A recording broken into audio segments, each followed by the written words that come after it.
In 12.11, there was a huge optic rework that included every single scope in the game being changed in some way or another.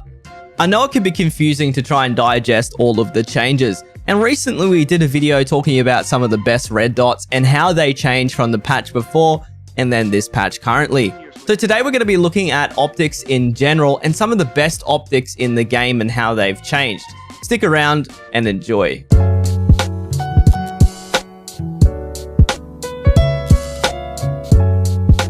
So before we get into looking at the different scopes, let's just quickly talk about FOV or field of view and why I chose the specific field of view that I did for testing here today. If we look at the difference between 50 and 75, we're immediately going to notice that at 50, we have less peripheral view. A certain amount of fishbowling starts to happen at 75, where things will seem further away, even though they aren't. When it comes to actually aiming down the sight, there isn't that much of an actual noticeable difference in terms of the actual optic itself.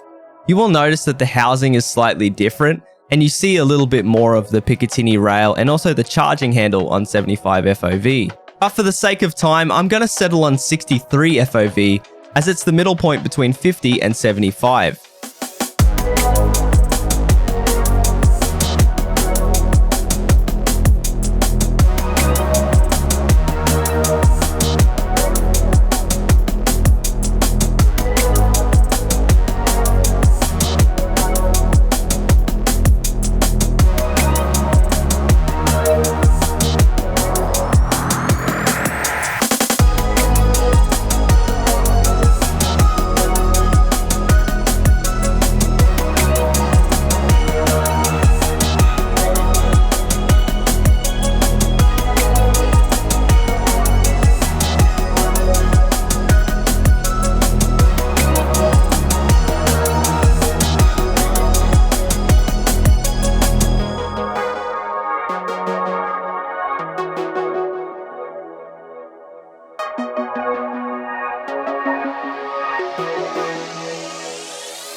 So I know you just finished looking at all those scopes, and that was probably a lot to take in. So let's talk about some of the specific changes and my thoughts on them. I think the biggest takeaway here is that some scopes that were very close to your face are now further forward, and ones that were too far forward are now closer. This is a really good rework in general.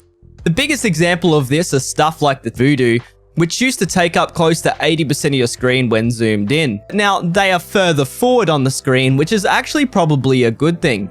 They've also added some slight eye relief no matter the field of view, which is also probably more realistic. Other scopes that were really far forward, an example would be the compact Monstrum, which was actually very far forward, is now further back and actually takes up more of your entire screen. This is a good thing, however, as the scope was too far forward originally and now is actually a really good option. I've been using the Monstrum a lot, especially on night raids.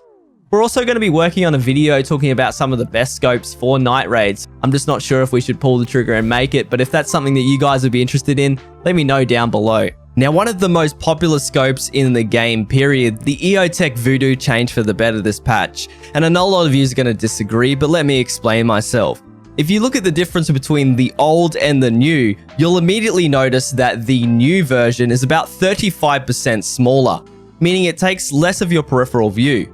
But if you look at what you can actually see within the optic itself, In the 1x option, you've actually gained about 10% of actual scope, and if you look at the 6x option, there is almost a 20% increase in the total amount of area that you can see within the optic itself. This makes the EOTech Vudu actually really good, as well as the fact that if you were to put a red dot on top, due to the change field of view, it would also be smaller and much cleaner. One of my personal favorites this patch, the Elcan SpecterDR, has also changed for the better. If we compare the two from the old to the new, you'll immediately notice that the 12.11 one is actually closer towards your face. The reticle itself actually seems to have a larger area of what you can see in both options between the 1x and also the 4x. And on top of that, to make matters even better, due to the way that you perceive the iron sight itself being way further forward, is much cleaner and gives you way more peripheral view when you're up CQC. This makes the iron sight actually usable when you're fighting people close quarters, as well as the fact that the sensitivity feels a lot better this patch. A big category of scopes that change for the better is the ACOGs, and I know a lot of people in the community have been praying for this since day one. A lot of the ACOGs that were very far forward on your screen are actually a little bit further back now, and so you're not seeing so much of the frame of the scope, but more of the actual optic itself. A lot of the ACOGs are still incredibly undervalued on the flea market, and are actually incredibly good choices at the moment. I've personally been using the ACOGs a little bit in my raids and have been feeling a lot better this patch specifically. Scopes like the Valday changed for the worst, however, but are still usable. What we're going to be noticing with the Valday is the fact that the field of view on the Valday changed a little bit here, but the main one is now that the Valday has significantly worse eye relief. Now, a lot of people aren't a fan of eye relief, and I don't blame you. However, the Valday optic itself is more similar to what you would see in real life, so this is actually a nice change in my opinion, as the Valday was probably a little bit too clean, had pretty much zero eye relief whatsoever, and you could run around and lean peek with it to your heart's content, and it would stay dead on and dead accurate. Scopes like the HAMR and Bravo are now closer towards your face, which is kind of cool. The HAMR also feels really good, as well as the fact that it feels a little bit more zoomed. It's been a really good option for maps like Shoreline, whether you're trying to do some sniping on the side. I can't actually go ahead and recommend the Bravo anymore. It's incredibly expensive on the flea market, as it can only be purchased from Max Peacekeeper. The scope itself is still good, however, and I think there's too many other arguments for other scopes right now just being much cheaper and still just as effective. However, the HAMR itself, there's something about the sensitivity isn't feeling good to me personally, although I used to be a huge fan of it in other patches. I don't know if you guys feel the same way about the HAMR currently, but for me, I just can't seem to have any sort of success with it myself. One of the most underrated changes of this patch, however, is the NC Star ADO, or the speed camera scope. This scope itself hasn't changed too much itself, but the red dot on top is now cleaner, as well as the fact that they fixed the sensitivity quite significantly. It also seems to sit further back, which is also a really nice way of using the scope. For having two types of magnification and a mounted red dot on top, you can cop these for around about 28,000 to 30,000 rubles on the flea market.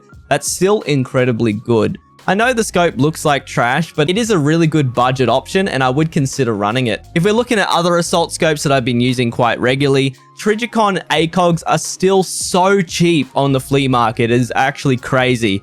I don't know why people aren't actually using them now.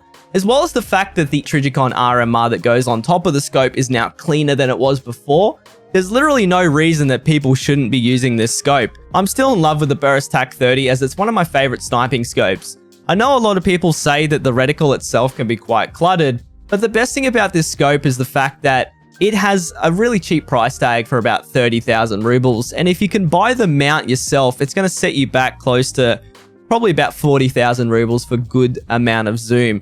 You get everything that you can need for close range with that really nice clean 1x, as well as the fact that you have the zoom. Now that it takes up less of your screen, it's actually probably better in CQC. If you're looking for a really good budget option, I'm still going to have to go ahead and recommend some of these scopes. The first one is going to be the KMZ 1P59 or 69. Both of these scopes are absolutely dirt cheap on the flea market, as well as the fact that they're accessible early.